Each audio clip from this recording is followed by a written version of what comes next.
तो दिवाली की खुशियों से भरे दिन बीतने के बाद अब शुरू हो गई है छठ पूजा की तैयारी। घर में फिर से मिठास और भक्ति का माहौल, छठ मैया के गीत और प्रसाद की सुगंध से फिर से भर गई हैं हवाएं। तो आज हम बना रहे हैं छठ मैया के प्रसाद का सबसे खास हिस्सा, स्वादिष्ट और खास्ता ठेकुआ। तो छठ पूजा का पवित्र प्रसाद ठेकुआ जो हर घर में छठ मैया को समर्पित किया जाता है। तो चलिए मिलकर बनाते हैं घर के प्योर इंग्रेडिएंट्स के साथ ठेकुआ प्रसाद। नमस्कार दोस्तों, आपका स्वागत है आपके अपने यूट्यूब चैनल खाओ बनाओ किचन में। तो सबसे पहले आप सभी को छठ पूजा की शुभकामनाएं। तो ठेकुआ प्रसाद तैयार करने के लिए लोग घर पर ही मोटा आटा पीसकर इस प्रसाद को बनाते हैं।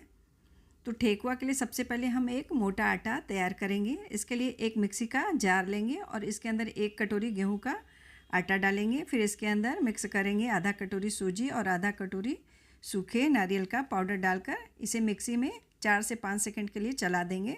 तो इस तरीके से एक मोटे से आटे की तरह से ये बन जाएगा। तो आधा कटोरी सूजी डालने के बाद आधा कटोरी सूखे नारियल का पाउडर लेकर के डाल देंगे। तो इस तरीके से 2 कटोरी हो जाएगा आटा। तीनों चीज़ें मिक्स करने के बाद इसे 4 से 5 सेकंड के लिए हमने मिक्सी में चला दिया है। इस तरीके से आप देखेंगे कि थोड़ा सा मोटा सा आटा सा तैयार हो गया।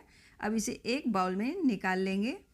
तो इस तरीके से मिक्सी जार में ही आप आटे के अंदर नारियल का पाउडर और सूजी मिक्स करके थोड़ा सा चला के एक बढ़िया सा आटा तैयार करके एकदम क्रिस्पी और बिस्किट के स्वाद वाला ठेकुआ एकदम कम टाइम में ही जितना चाहे उतना बना करके तैयार कर सकते हैं। तो अब इसके अंदर हम फ्लेवर के लिए इलायची पाउडर डाल देंगे और अगर आप लोग सौंफ खाना पसंद करते हो तो इसके अंदर 1 चम्मच सौंफ भी क्रश करके मिला लें। इससे ठेकुए का फ्लेवर जो है वो बहुत ही अच्छा आएगा। और अब मिलाएंगे उसी कटोरी से नाप कर जिससे कि आटा नापा था, 1/4 कटोरी साबुत चीनी। तो साबुत चीनी डालने से ठेकुए के अंदर मिठास तो आएगी ही, लेकिन इसके साथ में जो ठेकुआ है एकदम बिस्किट की तरह से क्रंची सा तैयार होगा साबुत चीनी डालने से। अब इसके अंदर मिलाएंगे मोयन। तो मोयन के लिए हमने देसी घी का इस्तेमाल किया हुआ है। तो ठेकुए के अंदर मोयन जो है थोड़ी सी ज़्यादा लगती है। अगर आपका आटा हाफ केजी है तो इसके अंदर मोयन लगभग 70 से 80 ग्राम घी का मोयन लगेगा।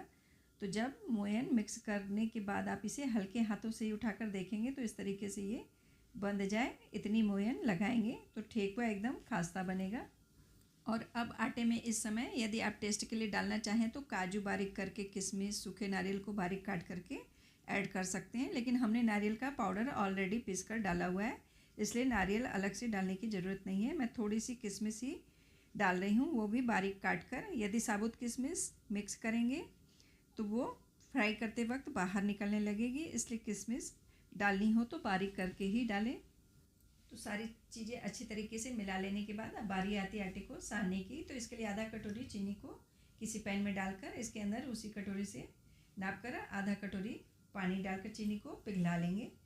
तो पानी के अंदर बस चीनी को पिघलाएंगे, न कि इसकी चाशनी टाइप का बनाएंगे। थोड़ी बहुत चीनी साबुत भी रह जाए तब भी चलेगी। इस तरीके से इसे मिक्स कर लेंगे और गैस को बंद कर देंगे। तो इस तरीके से आप देख रहे होंगे थोड़ी बहुत चीनी इसके अंदर में अभी पिघली नहीं है, तब भी ये चलेगी। इसे आटे में डाल करके सान लेंगे। तो थोड़ा थोड़ा सा चीनी वाला सिरप आटे के अंदर में डाल करके इसका एक सख्त सा डो तैयार करेंगे। आटे को हम थोड़ा सा कड़ा ही रखेंगे, तभी ठेकुआ जो है एकदम खास्ता बनेगा। तो इस तरीके से नाप करके आप चीनी और पानी डाल करके चीनी का सिरप बनाएंगे तो एकदम परफेक्ट तरीके से सारा के सारा ही सिरप लग जाएगा। आधी कटोरी पानी में ही खूब बढ़िया से 2 कटोरी आटा का डो बढ़िया से सन के तैयार हो जाएगा।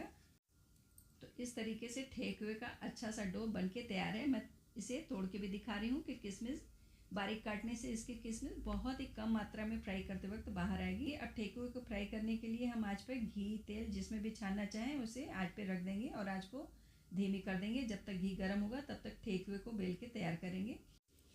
तो अब हम क्या करेंगे कि थोड़ा थोड़ा सा आटे का पोर्शन लेकर इसे अच्छे से चिकना कर लेंगे। फिर इसे चकले पर रखकर एक बार हल्के हाथों से बेलन चला देंगे और फिर इसे किसी कुकीज कटर से अगर आपके पास हो तो इस तरीके से कट करके इसकी साइड को के पोर्शन को हटा लेंगे। या फिर अगर आपके पास ठेकुआ बनाने का साँचा हो तो उससे भी इसे आप अच्छी तरीके से बना सकते हैं। और अगर आपके पास कोई कुकीज़ कटर ना हो या कोई भी साँचा ना हो तो क्या करें कि छोटी छोटी सी लोई को लेकर के चिकना कर लें। फिर इस पर 1-2 बार हल्का सा बेलन चला लें। इसके बाद इसे नीचे की साइड से दोनों तरफ से हल्का हल्का सा दबा दें। इस तरह से ये एक लीफ की तरह से शेप ले लेगा। फिर एक टूथपिक लेकर या फिर कोई फोक से हल्की हल्की सी लाइन इस तरीके से दबा दें तो ये एक लीफ की शेप का ठेकुआ बनेगा। इसे हाथों से ही बनाएंगे तो ये एकदम जल्दी जल्दी से आप कितना भी ठेकुआ बना लीजिए, आपको इसे बनाने में बहुत ही आसानी होगी। यहाँ से बगैर किसी साँचे या मोल्ड के 2-3 मिनट में आप 50 ठेकुआ बना करके तैयार कर लेंगे इस तरीके से। तो हाथों से ही आप इसे एकदम ट्रेडिशनल डिज़ाइन जैसा बना करके तैयार कर लेंगे। अब इसे हम फ्राई करेंगे। तो ठेकुआ के लिए घी पहले से ही गर्म होने के लिए रख दिया था, इसलिए घी अच्छे से गर्म हो चुका। तो एक एक करके ठेकुआ घी में डालकर गैस की फ्लेम को लो ही रहने देंगे। तो ठेकुआ को धीमी धीमी आंच पर बिल्कुल ही धीमे धीमे से ही तलेंगे, जिससे कि ठेकुआ अंदर से भी क्रिस्पी और बाहर से गोल्डन हो। इसलिए आंच को धीमी रखें और इसे बिल्कुल ही हल्के हाथों से ही चलाएं। तो इसे 1 से 2 बार बस अलटेंगे पलटेंगे और गोल्डन होने के बाद इसे इसका एक्स्ट्रा घी निकालते हुए इसे किसी जाली पर या लकड़ी की बनी डलिया में रखेंगे, जिससे कि ये नीचे से पसीजने ना पाए। इसे नीचे से भी हवा मिलनी चाहिए। अगर आप इसे किसी थाली वगैरह में निकाल देंगे तो ये पसीजने के बाद मुलायम पड़ जाएगा ठेकुआ। बस इसी तरह से सारे ही ठेकुए को गोल्डन होने तक फ्राई करके इसे खुले में ही रहने देंगे, जिससे कि ये अच्छी तरीके से ठंडा हो जाए। इसके बाद आप इसे 2 महीने तक भी रखें, तब भी ये ज्यों का त्यों क्रिस्पी रहेगा एकदम। तो बस मेरा एक बैच निकल गया है। अब दूसरा बैच फ्राई होने के लिए डाल देंगे। इसी तरीके से हम थोड़ा थोड़ा ठेकुआ डालते जाएंगे और गोल्डन होने तक फ्राई करके इसे बाहर निकालते जाएंगे। और सारे ही ठेकुए को बिल्कुल ही धीमी आंच में ही फ्राई करेंगे, तभी ये अंदर से भी अच्छे से पकेगा और बाहर से भी गोल्डन सा होगा। अगर आप इसे तेज़ आंच में पका देंगे तो ऊपर से तो ये लाल हो जाएगा, लेकिन अंदर से उतना क्रिस्पी नहीं हो पाएगा और ज़्यादा दिन तक टिकेगा भी नहीं। इसलिए जब भी इसे तलें तो बिल्कुल ही धीमी धीमी आंच में ही। तो एक ठेकुए को मैं बिल्कुल पास से आपको दिखा रही हूँ कि ऊपर में चीनी इसकी एकदम क्रंची सी दिखाई दे रही है। ये ठेकुआ एकदम बिस्किट के स्वाद वाला ठेकुआ बन करके तैयार हुआ है और इसकी किशमिश भी बहुत ज़्यादा नहीं निकली हुई है, थोड़ी बहुत किशमिश बाहर आई हुई है।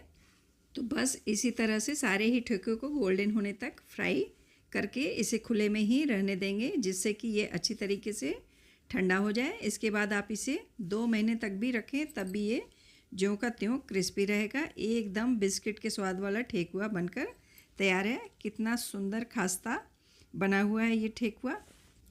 तो ठंडा होने के बाद ठेकुए को मैं प्लेट में लगा रही हूँ। कितना सुंदर दिखाई दे रहा है ये ठेकुआ। छठ मैया के चरणों में अर्पित करने के लिए पवित्र प्रसाद ठेकुआ तैयार है।